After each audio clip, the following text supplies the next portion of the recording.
إن الله وملائكته يصلون على النبي يا أيها الذين آمنوا صلوا عليه وسلموا تسليما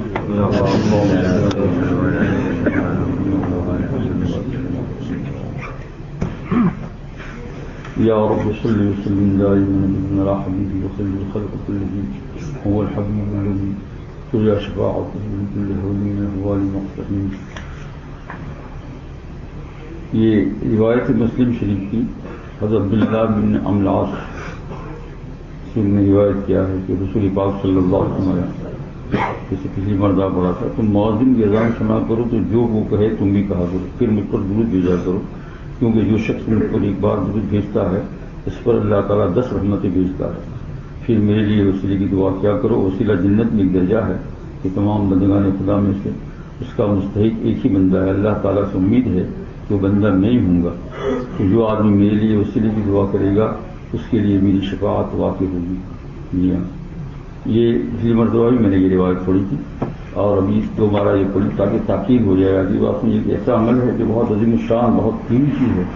اور پھر یہ ہے کہ اس کے اندر جو ہے ایک وعید بھی ہو جاتی ہے. وہ یہ ہے کہ جتنی چیزیں عظیم الشان ہے شاعر اسلام میں سے جیسے اذان بھی ہے، اس کا ادب کرنے سے بہت کچھ ملتا ہے، ادب سے بہت کچھ ملتا ہے. اور پھر یہ ہے اس کے خلاف اپوزٹ میں اگر اس کی بے ادبی کبھی کرو گے جان بوجھ کر تو پھر اس کا وبال بھی بہت بڑا ہے. اس کا خاص خیال رکھنا چاہیے. یہ تو بھائی آگے یہ بات سنیے. اس میں مردوں کو عورتوں کو دونوں کو تعلیم ہے، کیونکہ آج کل اذان کی آواز جو ہے وہ ریسیور کے ذریعے سے گھروں میں جاتی ہے. تو عورتوں کو بھی جو ہے یہی بات کہی جائے گی کہ جب اذان کی آواز آئے اور ریسیور اگر کھلا ہے تو اور ریسیور کھلا ہے تو یہاں یہ بات کہہ دوں کہ بھائی اتنی بڑی دولت کو حاصل کرنے کے لیے ریسیور کھول ہی دو. آگئی بات نہیں. جی ہاں، کیوں بند کرو اس کو؟ 2-3 منٹ کا کام ہے. اذان سننے کے لیے بند کرو گے تو پھر کس کے لیے چالو کرو گے؟ اور پھر کتنی بڑی فضیلت حاصل کرنا ہے. خیر، ریسیور چالو ہو، اذان کی آواز آ رہی ہو اور مسجد کے اطراف میں سے تو اوپر اسپیکر میں بھی آواز گھروں میں آتی ہے بغیر ریسیور کی، جیسے ہمارے گھر تک آتی ہے یہاں سے. تو اذان کا جو ہے خوب ہی ادب کرو. اور پھر اس میں ہے جتنی تکلیف اٹھانا ہے خالی کہ جو چیز مؤذن کہا کرے وہی ہم اس کو ریپیٹ کریں، اللہ اکبر اللہ اکبر. اور آخر میں جو ہے پھر وہ دعا پڑھے حضور صلی اللہ علیہ وسلم. تو اس میں اتنی بڑی خوشخبری ہے کہ کہتے ہیں کہ جو میرے لیے 5 وقت کی نماز میں شفاعت کی دعا کرے گا میں اس کو خیال رکھوں گا. اللہ کے رسول ہے نا، میں اس کی سفارش ضرور کہ جو آدمی 5 وقت جو ہے میرے لیے دعا کرتا ہے میری. حالانکہ اللہ کے رسول صلی اللہ علیہ وسلم ہماری دعا کے محتاج نہیں ہے نا، اللہ نے سب کچھ دے دیا ہے. لیکن یہ کیا ہو جائے گا کہ گویا اللہ کے رسول صلی اللہ علیہ وسلم کو کہتے ہیں کہ امتی 5 مرتبہ وسیلے کی دعا کرتا ہے تو محبت بڑھ جائے گی. آدمی دیکھو دنیا میں مثال لے لو کتنا ہی بڑا مالدار ہو، لیکن کوئی آدمی اگر اس کو ہدیہ دیتا ہے تو چاہے کتنا ہی بڑا مالدار ہو لیکن ہدیے کی وجہ سے کیا کرتا ہے؟ محبت کرتا ہے. مجھے یاد کیا، سمجھائے نہیں کیا کیا مجھے، اسی لیے تو حدیث پاک میں آتا ہے کہ اس سے محبت پیدا ہوتی ہے. مجھے یاد کیا. تو سرکار دو عالم صلی اللہ علیہ وسلم کو اللہ تعالیٰ نے سب کچھ دیا ہے. اور 5 وقت اگر وہ کہے گا آتہ الوسیلہ والفضیلہ آتہ الوسیلہ والفضیلہ، تو کہتے ہیں کہ میں یاد رکھوں گا. اور اللہ کے رسول صلی اللہ علیہ وسلم کو یہ بات برابر پہنچائی جاتی ہے. بزرگان دین نے، محدثین نے، مفسرین نے بالاتفاق یہ کہا کہ جو آدمی دور سے بھی سلام پڑھتا ہے ایک شرط کے ساتھ کہ حاضر ناظر کا عقیدہ نہ رکھے بلکہ یہ عقیدہ رکھے کہ یہ سلام یہاں سے جاتا ہے کہاں؟ حضور صلی اللہ علیہ وسلم لے جاتے ہیں فرشتوں سے. آخر میں نماز میں پڑھتے ہی ہیں تحیات میں السلام علیکم ایھا النبی ورحمۃ اللہ وبرکاتہ. السلام علیکم النبی، ہم حضور صلی اللہ علیہ وسلم خطاب بھی پڑھتے ہیں. تو یہ نہیں کہ آپ سن رہے ہیں بلکہ کیا کرتے ہیں؟ فرشتے لے جا کر کیا کہتے ہیں؟ پہنچاتے ہیں السلام. اور یہ صحابہ کرام نے پوچھا حضور صلی اللہ علیہ وسلم سے کیا درود شریف تو ہم پڑھتے ہیں، آپ کے پاس سلام بھیجنے کا طریقہ ہے نماز میں کیا ہے؟ تو فرمایا یہ حضور صلی اللہ علیہ وسلم تحیات یہ پورا سکھایا ہے. بھئی حدیث پاک میں ہے التحیات للہ والصلوات والطیبات السلام علیکم النبی ورحمۃ اللہ وبرکاتہ. یہ حضور صلی اللہ علیہ وسلم سکھایا ہے. اور پھر ایسی کسی بھی حالت کے اندر جب بھی سلام پہنچو گے اللہ جل شانہ اپنے فضل و کرم سے حضور صلی اللہ علیہ وسلم کو پہنچا دیتے ہیں. فرشتے مقرر کیے ساری دنیا کے اندر. بھائی آج کل کے زمانے میں تو اس کا سمجھنا بہت آسان ہے. پہلے شاید مشکل ہوگا. پہلے کیا ہوگا؟ مشکل ہوگا. جب ترقی نہیں تھی تو عورتیں جو ہے وہ گھروں کے اندر چھوٹے بچوں کو لے کر چاند کی رات میں نکلتی اور چاند ماما دودھ دے، چاند ماما باوا دے. وہ چاند ماما کدھر آ گیا؟ وہ تو اتنی بڑی مخلوق ہے نا. کئی کہ آپ لوگوں نے شاید نہیں سنا اور ہم نے سنا ہے ہمارے ماحول میں. عورتیں کیا کرتی تھی بچوں کو جب کھلاتی تھی نا تو کہتے چاند ماما بابو دے، چاند ماما دودھ دے. تو وہ چاند ماما کا زمانہ چلا گیا. ابھی بات میں اب تو سائنس بھی اتنی ترقی کر رہی ہے کہ چاند پر جا کر آدمی بیٹھ گیا، وہاں دیکھ لیا اس نے جو کچھ ہے. وہ ساری دنیا اللہ کی قدرت کو دیکھا ہے نا. ہمارے لیے کوئی مزید نہیں ہے. اللہ کی قدرت جتنا آدمی آگے جائے گا انشاءاللہ ایمان کیا ہو جائے گا، پختہ ہو جائے گا. جتنا بھی آگے جائے گا نا. یہ شروع میں جب چاند پر جانے کی بات آئی ہے نا تو ہم لوگ طالب علم مدرسے میں دوڑ تھے. تو جو ہے ہمارے بڑوں میں سے ایک حضرت مولانا حفظ الرحمان سہاروی رحمۃ اللہ علیہ گزرے، بہت بڑے بزرگ ہیں. یہ ابوالکلام آزاد مرحوم کے ساتھی تھے ہے نا. تو سیاہ سے آدمی ابوالکلام آزاد مرحوم ان کے ساتھی تھے. انہیں کے مشورے سے کام کیا کرتے تھے. یہ مولانا حفظ الرحمان سہاروی رحمۃ اللہ علیہ بہت. تو مجھے برابر یاد ہے آگے تعلیمی کے زمانے کے اندر جب یہ پہلی مرتبہ جب اخبار وغیرہ میں آیا کہ جاتے ہیں اور پہنچ گئے ہیں اور کچھ وقت لکھا ہے تو انہوں نے ایک بیان دیا سیرت کے جلسے میں مظفر نگر کے اندر. میں خود وہاں موجود تھا. مظفر نگر ایک شہر ہے نا. تو سیرت کا جلسہ تھا، اس میں ان کا بیان تھا. تو ہم لوگ سب طلبا گئے، میں بھی گیا آگے بات سن. تو وہاں سنا تو انہوں نے کہا کہ آپ جو ہے چاند پر جانے کے لیے پھر جو ہے سوچتے ہیں لوگ، بعض نے خودکشی بھی کر لی دوسرے مذہب میں. لیکن کہا ہم کو تو خوشی ہوتی ہے. کیوں خوشی ہوتی ہے؟ کہا اس لیے خوشی ہوتی ہے کہ قرآن پاک اور مضبوط ہو گیا. کیوں مضبوط ہو گیا؟ قرآن پاک میں آیا وَسَخَّرَ لَكُمُ اللَّيْلَ وَالنَّهَارَ وَالشَّمْسَ وَالْقَمَرَ دَائِبَيْنِ. اللہ تعالیٰ نے تمہارا خادم بنایا ہے چاند اور سورج کو بھی.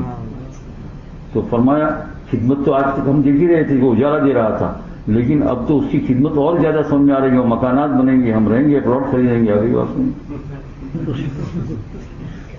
سمجھ میں کیوں زیادہ ہے مسلم کرا لو ابھی بات جی. یہ مولانا حفظ الرحمان سہاروی رحمۃ اللہ علیہ بہت بڑے بزرگ تھے. میں نے ان کو لکھا، بہت قریب تھے. تو یہ انہوں نے اور ان کی یہ لفظ برابر مجھے ابھی تک کان میں یاد ہے. میں نے کہیں اپنی یاد میں لکھے نہیں ہے لیکن وہ تقریر میں ان کی بھولا نہیں ہوں آگے. تو بھائی حضور صلی اللہ علیہ وسلم کو جب دنیا اتنی ترقی کے اوپر ہے تو اس مسئلے کو سمجھنا کون سا مشکل ہے کہ جب امتی سلام پڑھتا ہے حق تعالیٰ جل شانہ پہنچا دیتے ہیں. آج اگر یہاں سے اگر آپ کو ہندوستان، پاکستان، دنیا کے کسی بھی ملک کے اندر ایک خط بھیجنا ہو تو 1 منٹ میں آپ بھیج سکتے ہیں. اس کا نام کیا ہے؟ فیکس. تو اللہ میاں کے پاس فیکس نہیں ہے.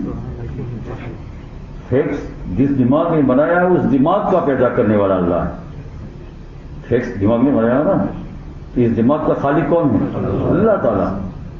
یہ دماغ کس نے بنایا ہے؟ اللہ نے بنایا. اتنا سا رکھا ہے دکھائیں، اتنا سا چھوٹا سا اتنا سا ہے بھیجا اور اس کو بہت خوب فنیشنگ کر دی ہے، مضبوط اس کو لوہا رکھ دیا ہے کیونکہ وہ مارنے آ گئی بات سمجھے. جو دماغ میں لگے تو مر جائے آدمی، وہ تو ذرا اتنا بھی لگے تو آدمی ہائی کر دے. تو اللہ تعالیٰ نے پیکنگ کر دی اس کے اوپر ہے نا. اب اثرات بھی ہے، کبھی پتھر بھی گرتا ہے، کبھی کیا بھی ہوتا ہے، لیکن پھر کیا وہ اس کو لگتا نہیں. پیکنگ بڑی زوردار کی اللہ تعالیٰ نے ہر جگہ پر لگا ہے. یہ انسان کے لیے بہت بڑی قدرت کے دیکھنے کی نشانیاں ہیں. آنکھ کی پیکنگ کر دی ہے کہ اس میں اگر کوئی کچرا جائے تو آنکھ خراب ہو جاتی ہے، تو اس کا ایک وائفر بنا دیا. کیا بنایا؟ اور آٹومیٹک وائفر. ہم کو تو جب کار لے کر چلتے ہیں نا تو بارش میں وائفر کو کیا کرنا پڑتا ہے؟ چلانا پڑتا ہے. بہت کچرے گر رہے ہیں گلاس کے اوپر سامنے سے وائفر چالو کر دو تو چالو کرنا پڑتا ہے. لیکن یہاں بغیر چالو کیے وائفر کیا آٹومیٹک یہ ہے نا. اور 1 منٹ کے اندر کتنی مرتبہ چلتا ہوگا تو دنیا مت ورنہ پاگل ہو جاؤ گی ہے نا. چلتا ہی رہتا نہیں، یہ چلتا ہی رہتا. یہ وائفر اوپر نیچے دکھا یہ کیا ہے؟ یہ فرمایا یہ اچھی بات ڈاکٹروں نے خود اس کا اقرار کیا ہے کہ چھوٹے چھوٹے ذرات سے جو ہم کو نظر بھی نہیں آتے ہیں وہ آنکھ میں جائیں آنکھ بگڑ جاتی ہے. اللہ تعالیٰ نے کیا کر دیا؟ وائفر رکھ دیا. اور کہا کہ زبان بڑی لچھی بھی ہوتی ہے اور بڑی اچھی بھی ہوتی ہے. اس کے ذریعے سے آدمی ذرا سی دیر کے اندر مر گیا ہے نا. اگر کچھ بول دیا تو ختم بھی ہو جائے، ذرا سی دیر میں عورت کو طلاق دے دی تو طلاق ہو جاتی ہے. تو اللہ تعالیٰ نے فرمایا اس کی پیکنگ ایسی کی ہے کہ 32 پہرے دار رکھے اس کے اوپر. حضرات دانت مبارک مدد اللہ علیہ ہے نا. 32 گر جائے تو کہا دوسری جگہ بنا کر رکھ دو. یہ پہرے دار ضروری ہے. اگر پہلے مر جائے تو پھر کیا کرو؟ اسے بنا کر رکھ دو. بھائی سمجھا نا. 32 پہرے دار یہ. اور پھر اس کے اوپر پھر ان پہرے داروں کے اوپر ایک گیٹ بنایا جس کا نام ہاٹ لگ. اس کو بنا ہاٹ کے اندر دانت اور دانت کے اوپر تیسرا ہے تالو اور تالو کے درمیان کے اندر زبان کو رکھی ہے تکی ہوئی. لیکن پھر بھی کم کو تھک کر نکل ہی جاتی ہے. کتنی اچھا اللہ جل شانہ وفی انفسکم افلا تبصرون. کیا تمہاری ذاتوں میں تم کو خدا نظر نہیں آتا ہے؟ وفی انفسکم، تمہاری ذاتوں میں یہی تو اللہ تمہیں نظر آئے گا. وفی انفسکم اللہ جل شانہ نہیں ہے.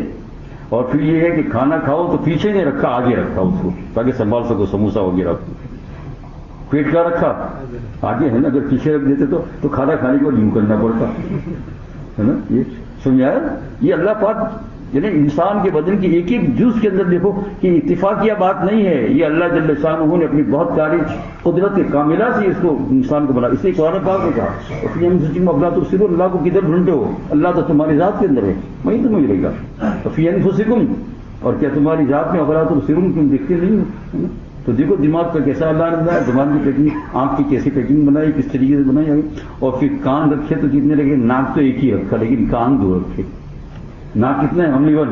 اور کان کیا ہے؟ دو، تاکہ ادھر سے کوئی بولے تو آپ کو یوں نہیں کرنا پڑے. دونوں جگہ اسپیکر رکھ دیا. بھائی اگر ایک ہی کان ہوتا ہے ادھر کا تو ادھر آپ بولتے تو پھر مجھے کیا کرنا پڑ رہا؟ بھائی کیا کہتے پورا پھیلنا پڑتا. اب دن ہے نا، تو یوں بیٹھے ہیں تو یہاں سے بولتا ہے وہ بھی دو اسپیکر ہے.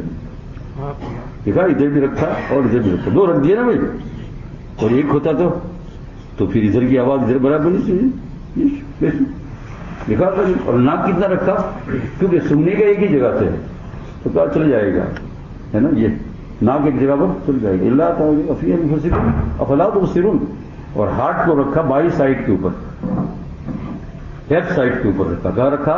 لیفٹ سائڈ پر. کیوں کہ اگر داہنی سائڈ کے اوپر یہ قلب ہوتا تو آدمی اس وقت جتنی زندگی بتائے ڈاکٹروں کہنا ہے آدھی زندگی ہوتی اس کی. اللہ تعالیٰ نے وہاں رکھا. کیا رکھا؟ بائیں سائڈ پہ. ادھر رکھا بائیں. اور اسی سے پھر انسان نے کیا کہا؟ پیسہ بھی وہیں رکھو. کدھر ہے آپ کا؟ کدھر ہے آپ کا؟ مجھے پوچھو آپ کا؟ یس دیکھا آپ نے پیسہ بھی یہاں رکھا، دل پر رکھا. کہاں رکھا؟ دل پر رکھا. دل پر رکھا ہے پیسہ. بس اللہ جل شانہ اسی کو قرآن پاک کی طرف فی انفسکم افلا تبصرون. تو بات میں سے بات نکل گئی. میں کہہ رہا تھا کہ اگر ایک بندہ یہاں سے درود پاک کرو السلام علیکم النبی الکریم، اور یہاں سے ایک بات بتا دوں، عشق الہی کے اندر کبھی زور ہو سلام پڑھنے کا ہوتا ہے نا ایسا، تو پڑھنا شروع کر دو. بھائی ایک تو یہ کہ ہم مدینہ منورہ میں ہیں اور جب عشق وہاں کودتا ہے تو ہم کیا کرتے ہیں؟ فوراً پہنچ جاتے ہیں. کہاں پہنچ جاتے ہیں؟ مسجد نبی علیہ السلام میں. کسی بھی وقت ہو، دور سے قریب سے، اور اپنا وہ ذوق اور شوق ہے اس کو پورا کر کے چلے آتے ہیں. لیکن یہاں ہے تو ذوق کے ساتھ پورا پھر جاؤ وہاں بیٹھے بیٹھے کھڑے پڑھنا السلام علیکم النبی الکریم ورحمۃ. سوتے سوتے اللہ کے رسول کو یاد کرو، اندر سے کہو السلام علیکم النبی الکریم. کیونکہ فون اگر سوتے سوتے اندر سے بند کر کے کسی کو بات کرو تو ہوگی کہ نہیں بات؟ مائی ڈیئر فرینڈ ہوگی کہ نہیں؟ بھائی سب سمجھو اندر سے لحاظ ہو رہا ہے اور اندر سے فون کر رہے ہیں تو وہاں فون لگ رہا ہے نا، لگ رہا ہے. تو اللہ تو یہ فون ٹیلی فون کے دماغ جس سے بنایا اس دماغ کا خالق اللہ تعالیٰ ہے. تم نے سب تسلی کے اندر لحاظ اوڑھ لیا ہے یا یوں ہی اوڑھ لیا ہے اور تمہیں جو ہے عشق رسول ذوق رسول ستا رہا ہے. تو فرمایا اندر ہی سوتے سوتے کہو یا رب صلی وسلم دائما ابدا علی حبیبک خیر الخلق کلہم هو الحبیب الذی ترجا شفاعته بكل حول. ذوق اور شوق پورا ہو جائے. کبھی چلتے چلتے ایسا ہو گیا ہے نا کہ حضور کو میں سلام بھیجوں اور یہیں بھیج دو اور میں بھی تو السلام علیکم نبی کریم ورحمۃ اللہ وبرکاتہ. میرا پورا یقین ہے کہ یہاں سے وہاں جا رہا ہے. حاضر ناظر ہم نہیں سمجھتے ہیں، حاضر ناظر نہیں، لیکن کیا کرتے ہیں؟ اللہ جل شانہ نے خود بتایا ہے حدیث کے اندر ہے کہ رسول اکرم صلی اللہ علیہ وسلم کو جس وقت درود پڑھو گے سلام پڑھو گے تو کہتے ہیں اطراف عالم کے اندر اللہ جل شانہ نے فرشتے مقرر کر رکھے ہیں. وہ گھومتے ہیں، گھومنے کے ساتھ کیا کرتے ہیں؟ ان کا جانا جب جبریل السلام عرش سے لے کر فرش پر وحی کے لیے 1 منٹ سے کم میں آ سکتے ہیں تو یہ فرشتہ کیا وہاں نہیں جا سکتا ہے؟ عرش سے فرش کتنا دور ہے؟ جبریل السلام وحی لے کر آتے ہیں کتنا یہ ہے. اور حضور صلی اللہ علیہ وسلم معراج شریف میں گئے تو فرمایا بستر بھی آیا تو گرم تھا بھی یہ تو یہ فرشتہ نہیں تو اللہ نے فرمایا. تو یہاں بھی پڑھیں گے. تو میرے بھائی دوستوں بزرگوں میں یوں کہہ رہا تھا کہ اذان کے بعد بہت اطمینان 2-3 منٹ کام ہے، اپنے سارے کام کاج کو چھوڑ کر کیا کر لو اطمینان سے بیٹھ جاؤ اور دعا اور اس کا جواب دو. عورتیں بھی ایسا کریں، مرد بھی ایسا کرے اور اس دعا کو اچھی طرح پڑھے اور اس پر ذرا ذہن جمائے. کیا اللہم رب هذه الدعوة التامة والصلاة القائمة آت سیدنا محمد صلی اللہ علیہ وسلم الوسیلۃ والفضیلہ. یہ لفظ ہیں ذرا زور دے وے. آت سیدنا محمد صلی اللہ علیہ وسلم الوسیلہ والفضیلہ، میرے حضور کو عطا فرمائیے وسیلہ اور فضیلہ. یہی دیا اللہ تعالیٰ نے لیکن ہم کہ 5 مرتبہ یہ ہمارا پیسج جا رہا ہے، کہاں جا رہا ہے؟ حضور کے پاس سے 5 مرتبہ تمہارا امتی مانگ رہا ہے دن میں، ہے نا، ہر روز. تو جس کا ہر روز یہ میسج جا رہا ہو، کیا حضور صلی اللہ علیہ وسلم اس کو یاد نہیں کریں گے؟ حضور تو بڑے مشفق مہربان ہیں، بہت مہربان ہے. اور جس کو اور پھر یہاں کہہ دیا، کیا کہہ دیا اس مہربانی کہ میں اس کی ضرور وجبت لہو شفاعتی، اس کے لیے میری سفارش کیا ہو گئی؟ لازم ہو گئی. تو بھائی اس کا ادب کرو. اور بے ادبی کے متعلق جو کہہ رہا تھا، بے ادبی تو کبھی نہیں کرو، نہیں ہو سکتا ہے تو چلو جواب نہ دے گا تو بے ادبی نہ کرو. اذان ہو رہی ہے، مسجد میں بیٹھ کر جو ہے باتوں میں مشغول ہے، بہت بری بات ہے. خاص کر کے غیبت وغیرہ کر رہے ہیں تو پھر کیا ہو جائے گا؟ میں نہیں کہتا ہوں، بہت سخت وعید ہے نا، بہت سخت وعید. اللہ تعالیٰ حفاظت فرمائے. سبحان اللہ.